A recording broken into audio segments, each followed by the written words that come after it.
The following is a special presentation of Tony Kurre Radio.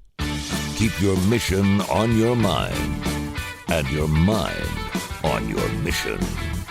This is Mission Minded with Michael Coleman.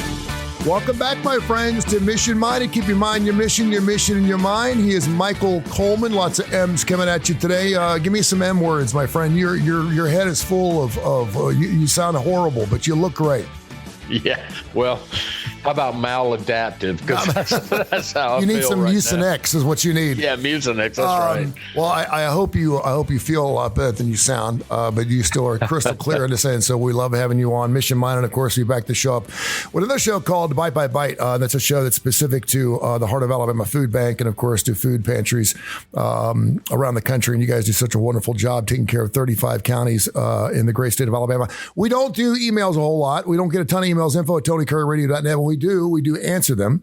And we hadn't done emails in quite some time, and I think it'd be a perfect time to do that. I'm gonna start because you're a businessman. You've been on both sides of businesses. You've done marketing, you name it. You've been, and that's why we do this. I call it a business show. I think people are better off and smarter for listening to your ideas.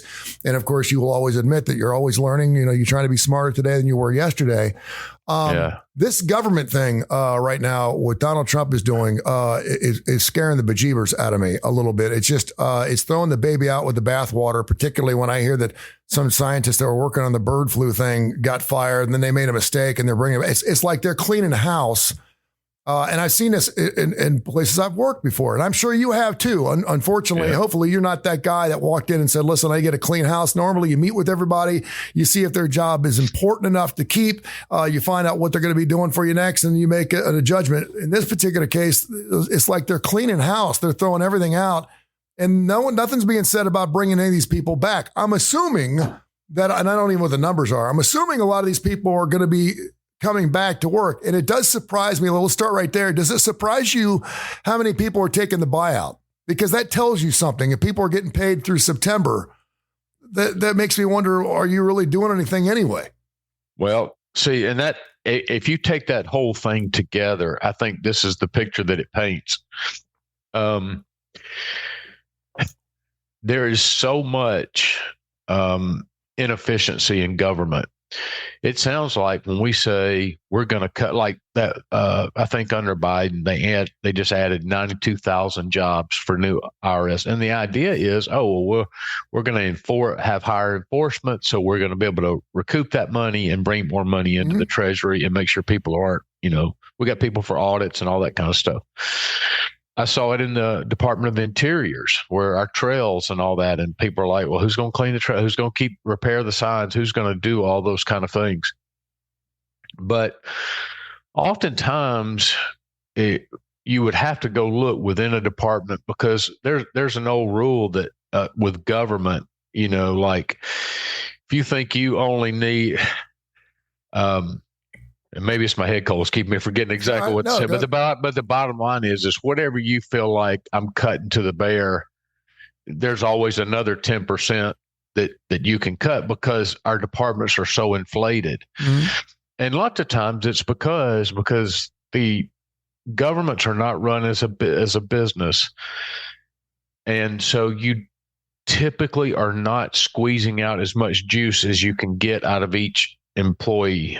Okay. And so lots of times you will have an overabundance because nobody's like burning the midnight oil, trying to push agendas, and lots of times it has nothing to do with the person. You get brought into a system and it's, you're going to apply for a project like a license to improve your building. Well, it's got to go through 8 departments for approval and to get a builder's permit. And so it goes on one person's desk, and you would say, okay, let's say they're real motivated. They're like, yeah, I want to get this stuff off. Well, it's just going to go to another guy's desk because the whole system is not full of motivated workers. Mm-hmm. And so it lags behind.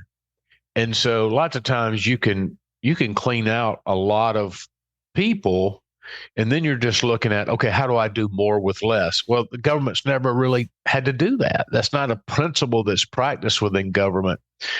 And so it seems now, first of all, anybody who loses their jobs, my heart goes out to them. Yeah, so absolutely. This has. And by the way, we're only hearing. I was watching NBC Nightly News, and I'm seeing park rangers and people that have had these jobs that have taken care of vets. And this one guy, his job was just to push vets around in wheelchairs all day. And I mean, I hate that for people like that. But but you can't go situation by situation because you never get to where you want to go. So continue. I get that. I understand that. Well, and I'll give you a good example. Just here in the state of Alabama, in a school system. So when I went to Leadership Montgomery back in 2018, that we were having a crisis here. The state of Alabama had taken over the Montgomery County school system. And so they were looking at trying to make cuts, and they had all the people laid out. They're trying to look at position wise, what makes sense. And they're like, oh, we don't really, or we can consolidate these positions. And they're like, oh, well, you would be firing Francine, and she takes care of her mother. Yeah. And so, and so everybody has a story, and that's what it feels like. Is you're ripping people out of their livelihood, and in some cases that may be the case. But what you have to ask yourself as a nation, I mean, that's what kind of government do we want? Do we want to continue to waste billions upon billions upon billions of dollars, in jobs because we have inefficiency? Now, to me, nothing speaks to a greater inefficiency than 6% of people coming to work. Now, are they doing some work at home or on their own? Yeah, but I personally know a good example. I personally know of a wildlife person who's a federal employee, and he's given a territory. And on a day-to-day basis, he doesn't report to anybody. Yeah. And so he goes out one day, and he's like, oh, they've kind of assigned me to help with keeping animals off the runway. Well, and this is at an air base. And so you're like, but lots of times he's just sitting there fishing. Yeah. Because there's nothing to do, So I'm just saying, there's anecdotal evidence on both sides, but the reality is our government is bloated. And when you especially, and again, spending 21 years in the Army, I have personally seen just the grossest of abuses in the military themselves. And time after time after time, you see about the $10,000 toilet seats or the $900 nails, or the $10,000 hammers. I'll give you one quick example. This goes all the way back to 1980. This is my first experience with it, 1988. And I was in Fort Benning, Georgia. And what they would do is the last 45 days of the fiscal year, they would shut us down, and they'd say, okay, all spending has to be approved by this person. So once they got all the expenditures under, then they realized, okay, we have, let's say, $1 million left. I'm just going to throw that out. Yeah. And they came down and said, we have 24 hours to spend $1 million. So go put everything you can on order. And they were mandated. So I went out and was like, I don't know. So there was this old piece of equipment that we never used, but it was old. And if we wanted to use it, we didn't even know if it worked or not. Well, we ordered, there's two components to it. Each was $500. So we ordered a new one, even though we didn't use the old one, because we were told, because the mindset is we have to spend what we have, because if we don't, they're going to take it away. Yeah. So there's no incentives for saving in government if you don't spend it all. And so then it gets spent on personnel that you don't need. It gets spent on resources you don't need. It gets spent on conferences you don't need, on and on and on. And so we just throw billions and billions and billions of dollars around like it's nothing. I've personally seen it. I've personally heard about it. I've talked to people who are over the distribution of this money. And I know it sounds like billions of dollars, and they're like, oh, and they will give you a story that's true about somebody's life being affected by this. Well, of course that's going to happen when you go in and make huge cuts. Yeah. There's going to be individual stories that are heart-wrenching, but I don't know of an alternative. Yeah, I don't either, unless you go section by section. And I mean, he could spend his entire 4 years in office just going job by job and trying to find out where to save money. And I a lot of it, he calls it fraudulent. I consider the source. I mean, he says a lot of things that come out of his ass, and it is what it is. The other question, and we had an email here from Tim in Birmingham, wanted to know what took so long. And it's a great question. I mean, if we've had so much bloating, and we've known this, I mean, there's segments on nightly news every night. You know, the what do they call it? The chafing of America or whatever it's called. What's taken so long for us to realize that we've got so much bloating going on in our gun? We know we have it, but I mean, I guess we just thought let's let it go and let people die off. And I mean, what? Look, both parties are guilty of this. Yeah. They're instead of having consistent principles that both parties work by, you tend to overlook things that are not favorable to your party, and you emphasize things that are not right. And so, traditionally, Democrats have been known as the more spenders. Republicans are more like, okay, we're going to spend, but we're going to spend through tax cuts. The bottom line is they are both very aggressive in wastefulness, whether it's the defense industry or otherwise. It doesn't matter what program it is, it's all bloat. Mm-hmm. Because the bottom line is, all of us have been conditioned to evaluate our congressmen by how much pork they bring back and do in the districts. And so, I've been involved in, hey, you're advocating for your senator, and everybody's putting their projects up there, and he's trying to get, and they write these into the bills, and it's such a part of every day. And you've got billions and billions and billions of dollars going out everywhere. And the problem is the Pentagon has never once passed an audit. Now, what does that tell you? So I go through an audit every single year, and every penny in our organization has to be accounted for, or it gets written up.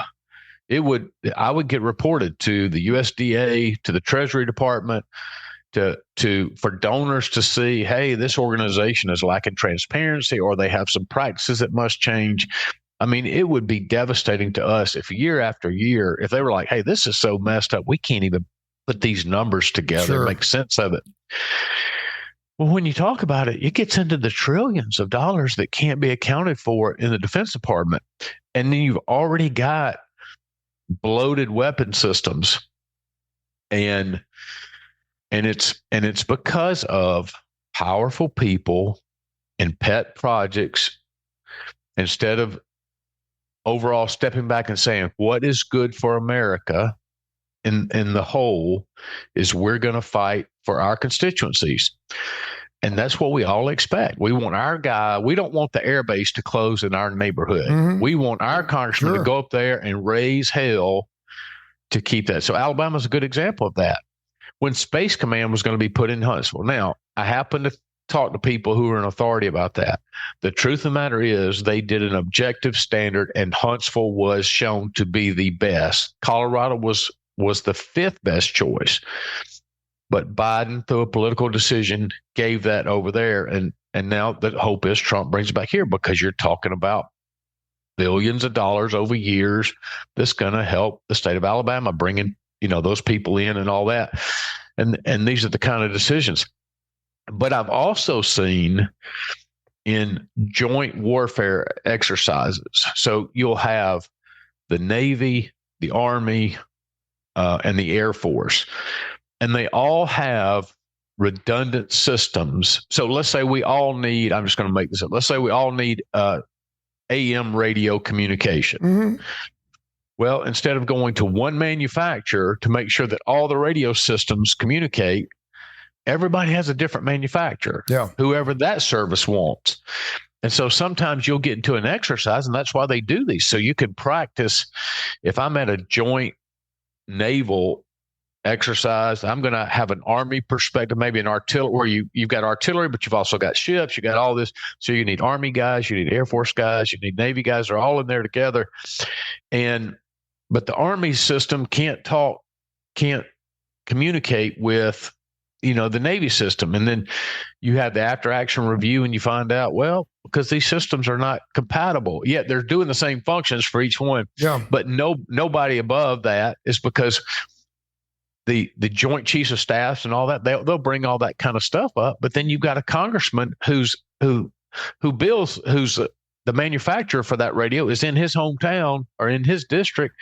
And by God, he's going to have that company build those, whether it's good for the company or not. I mean, good for the country or not. So, I mean, so after a while, you go up there, you know how many times we've seen a lot of people, I'm going to change this. I'm not going up there to make friends. I'm going up there to fix Washington. Next thing you know, they're kissing ass. Yeah. They get swallowed whole because it's the same thing I found in the Army. I was pushing back as a young guy. I thought I knew something. I didn't know anything. It dawned on me pretty quick. I'm not going to change the United States Army, So what I have to do is to be effective in the Army is understand the culture of which I'm in and then navigate that successfully to accomplish my goals. Well, that's exactly what every congressman does. They go up there with the idea of, nope, and then all of a sudden, as soon as they want to vote, stand on principle, their leader comes down and says, hey, we need your vote. Now, are you going to be a part of the team or are you not going to be a part of the team? And you're like, yeah, I'll be a part of the team. So you're like, hey, I had all these good intentions, but now I'm swimming upstream. I have to find what's the route for me to be successful because they'll say things like, hey, do you want that library built in your district? Yeah. If you do, we're going to need your support on this vote. Yeah, the one thing that I will say this, he's getting a lot done. Just because you get a lot of things done doesn't mean it's good necessarily. And considering that Joe Biden was such a lame duck the last year of his presidency, I mean, it seems like a light speed stuff. Like he's getting stuff done in his first month, and a lot of people would say it would take 4 years to get done. And I don't know how he's. Yeah. People need to chill out on these executive orders because just because he's writing an executive order does not mean it's going to be a done deal by any stretch. Some people said like 92% of the things that he's even throwing out there, he's bringing it to our attention to let us know that, hey, listen, this is broken. It needs to be fixed. Will it change? Probably not. I've got several good friends of mine who do very, very well that are really, really smart. And one of them has lost his job as a professor at a university because they lost their funding because of this. And he does very important work. And he said, it's funny because there's now inside emails that are going around about specific words that you cannot use in your building or in your exercises or as you're running your business, because if the word transition shows up, you're gone. And they're using AI to do this. So AI is going, okay, if you've used the word transition in the last year in your email, you're getting fired. I mean, it's just. So I don't, and again, we're talking that, and I hope they bring some of these people back because obviously there are some people that we need to be on these jobs. Well, here's what I'll tell you about that. I will tell you that if I had to do one or the other, so if I had to have an approach where I go in and I just say, okay, I'm going to cut out 15% of the workforce. And then all of a sudden you're like, oh, here's some critical things. And you rehire some people. And they've done that a couple of times. Mm-hmm. Is generally going to be more effective than going in and saying, okay, let's assess who we need, who we don't need. And in a year, and they drag that out over a year. And then you come back, you've lost all momentum. You're bogged down in other issues that come about. You're not working your job because you think it's disposable. So you're not even, you're showing up to work and you're not doing anything because you think you're going to get fired for it. Yeah. Because think about it. You're asking a department, hey, tell me who you think needs to be fired. They're going to come back and they're going to make a justification for everybody they have there. And the reality is you're not going to make any substantial cuts. But if you come in and go, these people are cut out, then the department heads, if they're on board, the cabinet leaders will come in and go, okay, look, I get it. The cuts were deep, whatever. You want me to go back. Now you got to really, truly justify why this is. And they're going to screen that out and say, no, that Trump's not going to buy that. And I do think we have excessive. I mean, we can't just go endlessly. We're $36 trillion in debt. We're going an additional $2 trillion per year in debt. We can't just do that endlessly. I mean, we already pay over $1 trillion. I'm just asking a question. I've been hearing that since I was born in 1966. Can you tell me why? I know we're not AAA plus anymore with the BBB. Blah, blah. Can you really answer that question for me? Why can't we? I mean, I know I can't do it with my credit cards. They'll come find my ass. But can you tell me why, as a country, we can't continue to do what we're doing, or what will end up happening? Eventually, the debt becomes too great as related to GDP, and then what ends up happening is you'll get hyperinflation because the dollar won't have the value. Yeah, And look, it's all built on, the truth of the matter is, it's all built on a house of cards. The whole financial system is built on a house of cards. When Nixon took us off the gold standard, there's nothing backing the dollar. The only reason I can give you $20 of a piece of paper and you give me goods like food is because we all agree that this piece of paper has this value. Yeah. And, and so you saw it in Germany after World War II. There was hyperinflation. I mean, you'd have to have a wheelbarrow full of marks to get a loaf of bread. I've got a lot of those marks too. They're worth nothing now, but and so you don't. I mean, eventually you can't just keep going further and further. Like right now, over $1 trillion to maintain the debt. We pay over $1 trillion a year. That's larger than our defense budget on just interest on our debt. Yeah. So it's $1 trillion of tax dollars that just keep us where we are. They don't add anything. It's just paying on the debt. And so when you see that and you see billions and billions and billions going out, and you're like, well, not only is that wasteful, but now that's all money we've borrowed. Yeah. We're borrowing it to send it out and do those kind of things. Couple things. First of all, I wish like hell we could get rid of lawyers. I know we have to have lawyers, but we are such a litigious society and all this stuff's going to court and the lawyers are the ones making all the money. I'm seriously, I mean, if you just go back the last 4 years and all the court stuff we had to do just because of all the investigations we've done on Trump and on Biden and on Biden's son and this, that, I mean, just if we took all that money, we'd have more money than we wanted to do with. I mean, period. Yeah. That's the one thing. The other thing I thought was really interesting, you may already know this, but I heard something the other night, you're talking about the gold standard, that if you took every ounce of gold that was ever mined in the history of the world, it would fill up an Olympic-sized swimming pool, and that's it. Huh. I've not heard that. And I was like, wow, that doesn't sound like a whole lot. But you could take every piece of gold ever mined and it would fit in an Olympic-sized swimming pool to show you just how valuable that commodity is. Let me ask you this, and we could probably just do the entire show on this, and I think this is really remarkable because I'm learning a lot today too. What happens next? He's saying we've saved $50-60 billion. Of course, we can't find those numbers, and there was an 8 with an extra 0 behind it, and people are like, that's $8 million, not $8 billion. I mean, I'm like, so let's just say we save $100 billion. Okay. We're going to cut. We haven't brought anybody back. We saved $100 billion. I know he's talking about giving 20% to us and then putting 20% towards what do you do with the savings? So what's going to happen? Because I mean, there are billions and billions of dollars that aren't being spent right now, and I as a taxpayer, I want to know where that money's going. I want to know what's happening here. There's 3 things you can do with it. You can give it back to the taxpayers in a form of a rebate. You can pay it forward into prepay into something, or it's almost impossible for Congress to retract spending once it's appropriated, because lots of times it's appropriated a couple of years prior, and it doesn't get spent out over time. To me, there's no way in hell they're taking this money and paying off our debt with it. I mean, I know how I am with my credit cards. When I come into some extra money, the last thing I'm paying off is my credit cards because I know they're there and I know they're going to be there. I'll pay off a little bit so I can use it again, but I'm not paying off my credit card debt. And because it's such a small drop in the bucket, if we put $100 billion towards our debt, who gives a rip? I mean, it doesn't change anything. It really, I mean, think about it. It doesn't change anything. Well, that's why, but if you think about this, so that's lots of times what I hear the argument from people is, look, we have a $4 trillion budget with a $36 trillion debt. $100 billion is a drop in the bucket. Well, that's true. It is a drop in the bucket.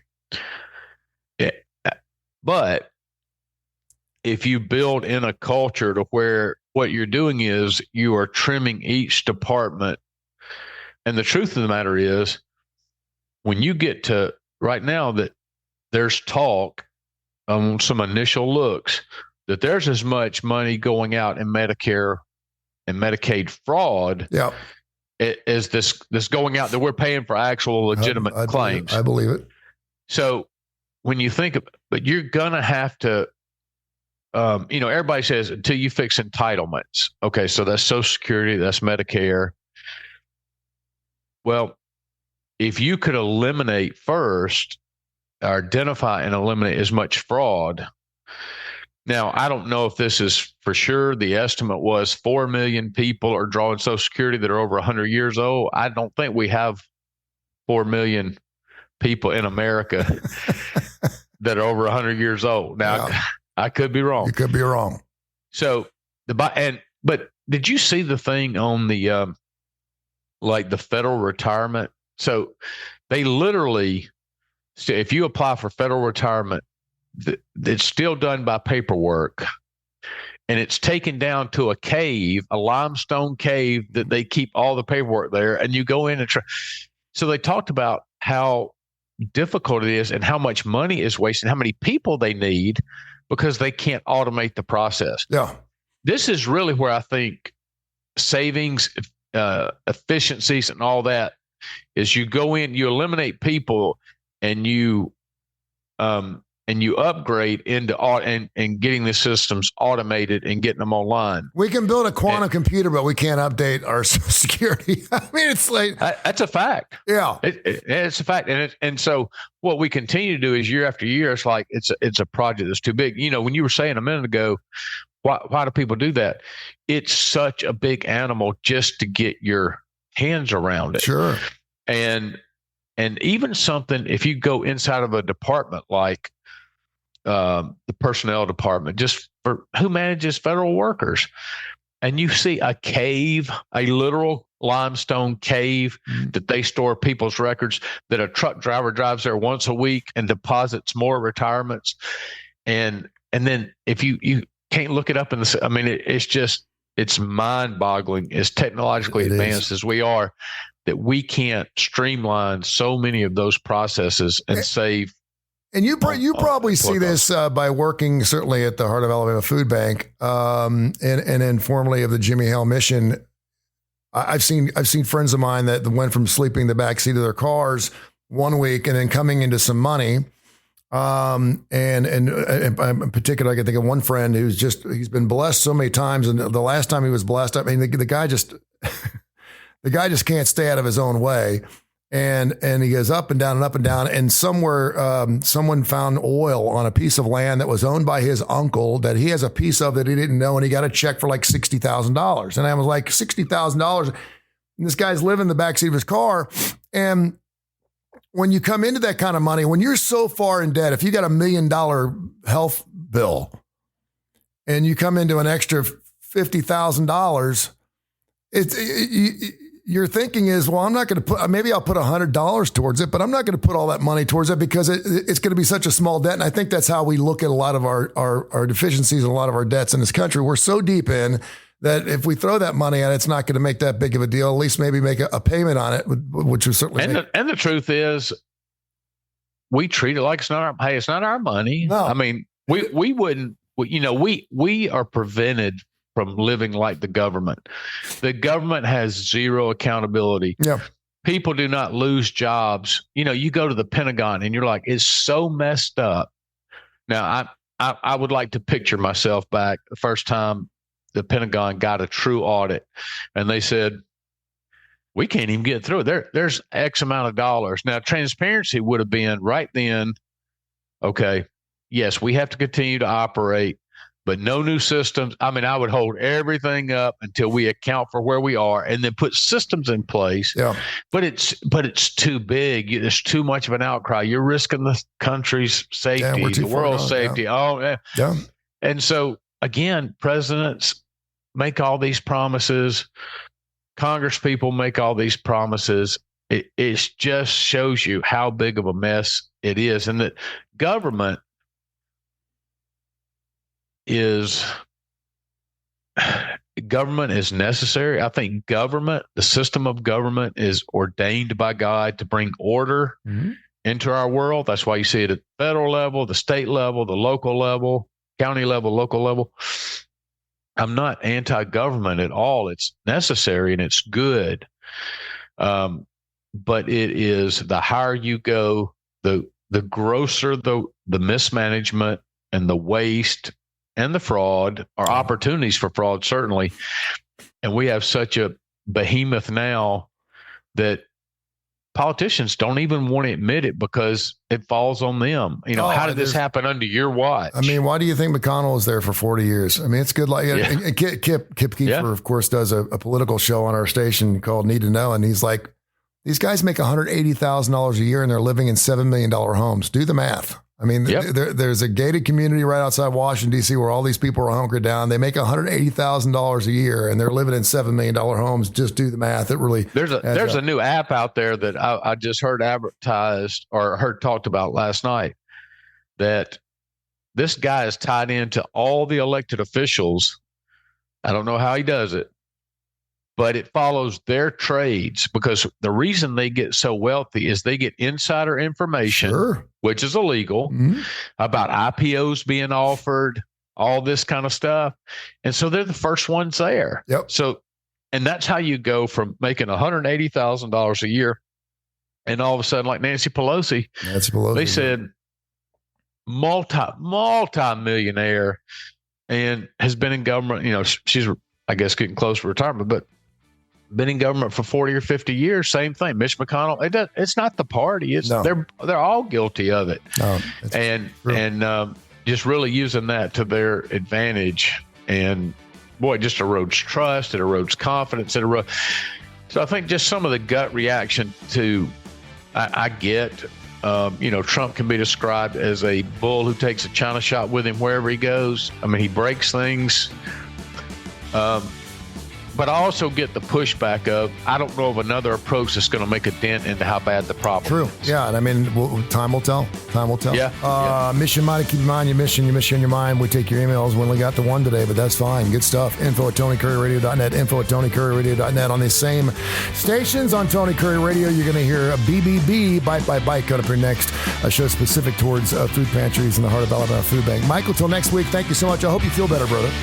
Thanks, my friend. This has been a special presentation of Tony Curry Radio.